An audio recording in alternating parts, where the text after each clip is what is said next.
Hello everyone, स्वागत है आप लोगों का। उम्मीद है कि आप लोग बहुत अच्छे होंगे, आपकी तैयारी बहुत अच्छी चल रही होगी। नर्मदा नदी, जिसको हम मध्य प्रदेश की गंगा कहते हैं, मध्य प्रदेश की जीवनदायिनी है और आप ऐसा कहिए कि सदा नीरा है। एक ऐसी नदी जो मध्य प्रदेश को जीवंत बनाए रखती है, मध्य प्रदेश को खुशहाल बनाए रखती है और धन्य धन से संपन्न बनाए रखती है। नर्मदा नदी की हम परिक्रमा करते हैं या उसकी हम सैर करते हैं तो ये काफ़ी एक आनंद करने वाला या रोमांचित होने वाला पल है। अभी एक इनिशिएटिव लिया गया है एमपी टूरिज्म के द्वारा, जिससे नर्मदा नदी की जो सैर है ये काफ़ी आसान हो जाएगी, काफ़ी सरल हो जाएगी। क्या लिया है हम इसको आपसे डिस्कस करेंगे। तो पर्यटन जो है, टूरिज्म के क्षेत्र में जब भी आप सरकार के नवीन प्रयास या नवीन पहलों के बारे में लिखेंगे, वहाँ इसको लिखा जा सकता है। मध्य प्रदेश में पर्यटन के विकास में नदी का जो योगदान है या नदी पर्यटन के बारे में जब भी आप लिख रहे हैं, वहाँ पर इस चीज़ को लिखा जा सकता है। तो मध्य प्रदेश हर दिन कुछ ना कुछ नया करता रहता है, वो सब कुछ मैं आपको बताता हूँ। अगर ये पसंद आता है तो प्लीज़ इनको शेयर किया करें, अपने वैल्यूबल फीडबैक हमको ज़रूर दिया करें, ध्यान रखिएगा। ठीक है मेरे बच्चों, चलिए आगे बढ़ते हैं, समझते हैं पूरी कहानी को। पूरी कहानी क्या है? पूरी कहानी है, देखो, मध्य प्रदेश के खरगोन जिले की ऐतिहासिक पर्यटन नगरी, मध्य प्रदेश के खरगोन जिले की ऐतिहासिक पर्यटन नगरी महेश्वर में अब पर्यटक इको फ्रेंडली नावों से नर्मदा की सैर का आनंद ले सकेंगे। मध्य प्रदेश के खरगोन जिले की ऐतिहासिक पर्यटन नगरी, दो चीज़ें आपको यहाँ पे देखने को मिली हैं। एक तो हम खरगोन जिले के बारे में बात कर रहे हैं। खरगोन आप जानते हैं, खंडवा खरगोन सुनहले जिलों के नाम से जानते हैं। यहाँ पर महेश्वर है, महेश्वर जिसका रिलेशन अहिल्याबाई होलकर से बहुत गहरा है, या होलकर जो डायनेस्टी है इससे बहुत गहरा है।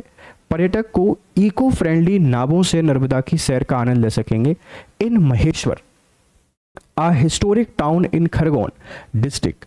Madhya Pradesh tourist will now enjoy boat ride on the Narmada using eco-friendly boats. ये महेश्वर में नर्मदा नदी का घाट है। आप नर्मदा की सुंदरता को देखना चाहते हैं तो भेड़ा घाट पे जाइए। नर्मदा की शीतलता को देखना चाहते हैं, सुंदरता को देखना चाहते हैं तो आप महेश्वर जाइए। बहुत स्वच्छ, बहुत शीतल और बहुत शांत नज़र आती है यहाँ पर नर्मदा। ऐसा लगता है जैसे सुकून है अपने आप में।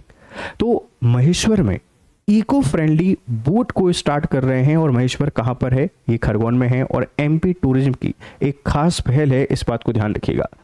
नई पहल के मुख्य बिंदु, पुरानी डीजल इंजन वाली नावों की जगह अब हाई इफिशियंसी 4 स्ट्रोक इंजन का प्रयोग किया जाएगा।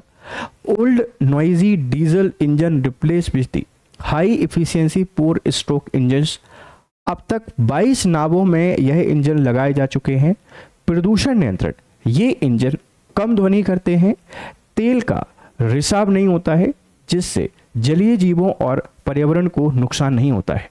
Reduce water and noise pollution due to low noise. Oil spill proof engines beneficial for aquatic life. ये ऐसे इंजन हैं जो शोर नहीं करते हैं, तेल का रिसाव इनमें कम होता है, इसके कारण पर्यावरण प्रदूषण कम होता है, जल प्रदूषण कम होता है, एक्वेटिक जो लाइफ है, जलीय जो जीव हैं, उनका जीवन भी बेहतर बन पाता है। तो कहाँ पर ये इनिशिएटिव लाया गया है? महेश्वर में। महेश्वर कहाँ है? खरगोन में, इस बात को ध्यान रखिएगा। नाव चालकों को प्रशिक्षण भी दिया गया है, जो बोट टूअर्स हैं उनको यहाँ पर ट्रेनिंग भी दे दी गई है, ध्यान रखिएगा। महेश्वर क्यों खास है? महेश्वर घाटों और नर्मदा तट के लिए प्रसिद्ध है। Maheshwar is famous for its Ghats and स्वर्णिम नर्मदा रिवर फ्रंट। इसके जो बहुत सारे घाट हैं, बहुत सारे रिवर फ्रंट हैं, उनके लिए जाना जाता है। यहाँ नावों से तेल रिसाव और ध्वनि प्रदूषण की समस्या काफ़ी समय से थी। Boat previously caused oil leakage and noise pollution harming the river ecosystem. काफ़ी समय से यहाँ पर ये समस्या का सामना कर रहे थे, अब इस समस्या का समाधान हो गया है। तो पर्यावरण प्रदूषण वाले सेक्टर में भी लिख सकते हैं, पर्यटन में भी लिखा जा सकता है, जल संरक्षण में भी लिखा जा सकता है, जलीय जीवों के संरक्षण में भी लिखा जा सकता है। हर जगह आप इस आर्टिकल को यूज़ कर सकते हैं। महेश्वर कहाँ है? खरगोन में। होलकर, अहिल्याबाई होलकर ने इसको अपनी कैपिटल बनाया। महेश्वरी साड़ी पूरी दुनिया भर में फेमस है। महेश्वरी साड़ी को जीआई टैग है और बहुत सुंदर जगह है, बहुत अच्छा लगता है, अच्छा टाउन है, डेवलप टाउन है, इस बात को ध्यान रखिएगा। प्रशासन की योजना, इस परियोजना को मॉडल बनाकर महेश्वर मंडलेश्वर, बड़भा और कसरावत जैसे नर्मदा तटीय क्षेत्रों में भी लागू किया जाएगा। 60 लाख रुपए का फंड CSR व अन्य स्रोतों से जुटाया गया है। विदेश से 30 इंजन मंगाए गए, जिनमें से 22 इंस्टॉल हो चुके हैं। 40 नाव प्रशिक्षकों को यहाँ पे प्रशिक्षित किया गया है। 10 इंजन की और मांग की गई है, 10 और इंजन हमको देखने को मिलेंगे। निष्कर्ष क्या है? यह पहल पर्यटन के साथ साथ पर्यावरण संरक्षण, स्थानीय रोजगार और सतत विकास की दिशा में एक प्रेरणादायक कदम है। This initiative reflect a powerful move towards eco tourism, sustainable development and local empowerment. हर फील्ड में, हर दिशा में बहुत ही बढ़िया कदम है, इस बात को ध्यान रखिएगा। तो कहाँ कहाँ लिख सकते हैं? सस्टेनेबल डेवलपमेंट में, एम्प्लॉयमेंट में, एनवायरमेंट प्रोटेक्शन में, एक्वेटिक लाइफ प्रोटेक्शन में, और भी ढेर सारी जगह आप इस आर्टिकल को यूज़ कर सकते हैं। एक एग्जाम्पल है, आप इसको बढ़िया तरीके से लिख कर आइए और बेहतर करिए अपने पेपर में, ठीक है। इसी के साथ में अगर आप लोग MPPSC की तैयारी कर रहे हैं, देखिए तैयारी करते सब हैं। 2026, 2026 और 2027 को अगर आपने एम किया हुआ है और आप ऑनलाइन क्लासेस की तलाश में हैं कि हमको कहीं ऑनलाइन क्लासेस मिल जाएं, तो कोशिश कीजिए कि आप स्टडी IQ से जुड़े। हमारा जो 5.0 बैच है ये 7 जुलाई से शुरू हो रहा है।